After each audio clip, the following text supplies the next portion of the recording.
आज हम gender inequality को डिस्कस करेंगे इन पर्सपेक्टिव ऑफ पाकिस्तान। अगर हम ग्लोबल लेवल पे पाकिस्तान की रैंकिंग देखते हैं तो ग्लोबल जेंडर इनइक्वालिटी इंडेक्स जो कि यूएनडीपी ने पब्लिश किया है वो पाकिस्तान को 145th नंबर पे प्लेस करते हैं। जबकि अगर हम बांग्लादेश की बात करें, बांग्लादेश जो कि पाकिस्तान के बाद आज़ाद हुआ था वो 99 नंबर पर रैंक कर रहा होता है। इसका मतलब क्या हुआ है कि Bangladesh is progressing more towards gender equality as compare to Pakistan. अगर हम लिटरेसी रेट की बात करें, लिटरेसी रेट पाकिस्तान का ओवरऑल 62% के अराउंड है, जिसमें से 51.8% फीमेल्स हैं। जबकि अगर मेल की बात करें 70% प्लस जो है वो मेल्स हैं। और ये जो 51.8% है इसमें से मेजॉरिटी ऑफ द वुमेंस वो हैं जो कि सिर्फ और सिर्फ जानती हैं कि लिखना या पढ़ना कैसे है, मतलब हाईली एजुकेटेड नहीं है वो। एक यूनाइटेड नेशंस का एक सर्वे आया था जिसके मुताबिक पाकिस्तान में 15 से 19 ईयर्स के इन बिटवीन जो 65% गर्ल्स हैं वो आउट ऑफ स्कूल है। अगर हम वुमेन एम्प्लॉयमेंट की बात करें, पाकिस्तान में 23% वुमेन जो हैं आर एम्प्लॉयड, मतलब only 23% population of women is employed in Pakistan. Health की बात करते हैं, हेल्थ में सबसे पहले मोर्टेलिटी को डिस्कस करते हैं। पाकिस्तान में फीमेल अमवात बहुत ज़्यादा हैं। अगर 1 लाख प्लस लाइफ डिलीवरीज होती हैं तो चांसेस हैं कि उसमें 186 अमवात होंगी फीमेल्स की। इतना हाई मोर्टेलिटी रेट है पाकिस्तान में। फिर पीएमडीसी कहते हैं कि 10,000 की पॉपुलेशन में ओनली 6 बेड्स जो है वो फीमेल्स के लिए एलोकेटेड होते हैं।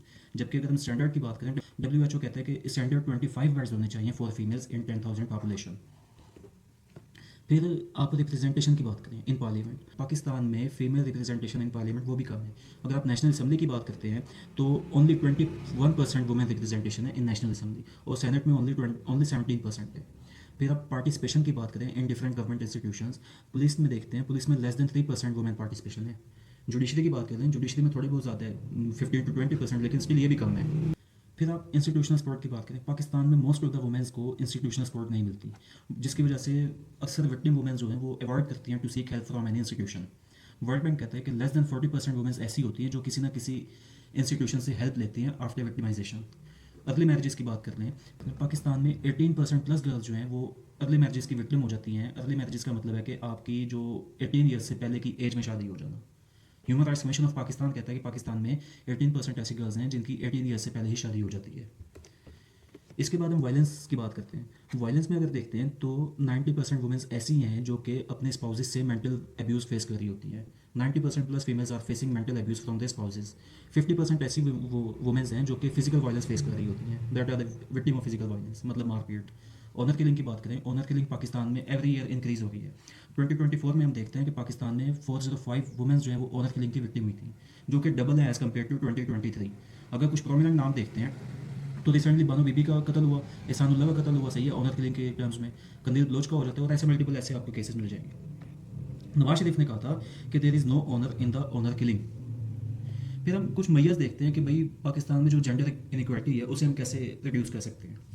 सही है, तो सबसे पहला आता है पाकिस्तान अपने एग्जिस्टिंग लॉज एंड पॉलिसीज़ जो है वो उन्हें इंप्लीमेंट करे। पाकिस्तान में 2014 के बाद से 21 प्लस प्रो वुमेन लॉज बन चुके हैं, लेकिन हमने देखा कि इनकी इंप्लीमेंटेशन मिसिंग है।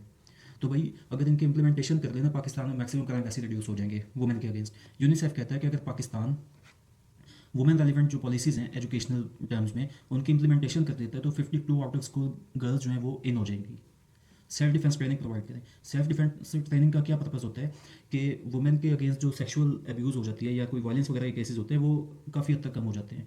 अगर हम केनिया की एग्जांपल लें, केनिया में एक एनजीओ है no means no world wide, ये वुमेन गर्ल्स को सेल्फ डिफेंस ट्रेनिंग प्रोवाइड कर रही है। और केनिया की गवर्नमेंट का अपना एस्टिमेट आया था कि इस मैयर के बाद वुमेन्स के अगेंस्ट जो सेक्सुअल केसेस होते हैं या अदर वायलेंस के केसेस होते हैं वो 50% प्लस कम हो गए हैं। फिर इंक्लूसिव सोसाइटी प्रमोट करें। इंक्लूसिव सोसाइटी में होता है जितने भी सोसाइटल मैटर्स होते हैं, चाहे वो इंस्टीट्यूशनल लेवल पे हो या जिस भी लेवल पे एनजीओ लेवल पे हैं, उसमें आप वुमेन को पार्टिसिपेशन दें एज पर देयर रेशो। फिर लिटरेसी रेट और अवेयरनेस को इंक्रीज़ करें। लिटरेसी रेट और अवेयरनेस से क्या होगा, आपकी जो पेट्रियार्कल माइंडसेट है जो कि मेल्स को प्रमोट करता है या उसे सिक्योरिटी देता है वो काउंटर हो जाएगा और वुमेन की इंपॉर्टेंस को जो है वो इंश्योर किया जाएगा। इससे दूसरा इसका एस्पेक्ट ये है कि भाई जब अवेयरनेस आएगी ना वुमेन में तो they are more concerns towards their rights, उन्हें अपने राइट्स का पता चलेगा, तो ऑटोमेटिकली ही वुमेन एम्पावरमेंट होती रहेगी। फिर इंस्टीट्यूशनल सपोर्ट जो है उसे इंश्योर करें। देन पॉलिटिकल पार्टिसिपेशन जो है वो मीनिंगफुल होनी चाहिए। भाई यूएसए में देख लो 29% फीमेल्स हैं इन पार्लियामेंट। अगर आप रवांडा की मिसाल लो, रवांडा में दोनों हाउसेज में जो है 50% प्लस है, इवन सेनेट में 65% है वुमेन रिप्रेजेंटेशन।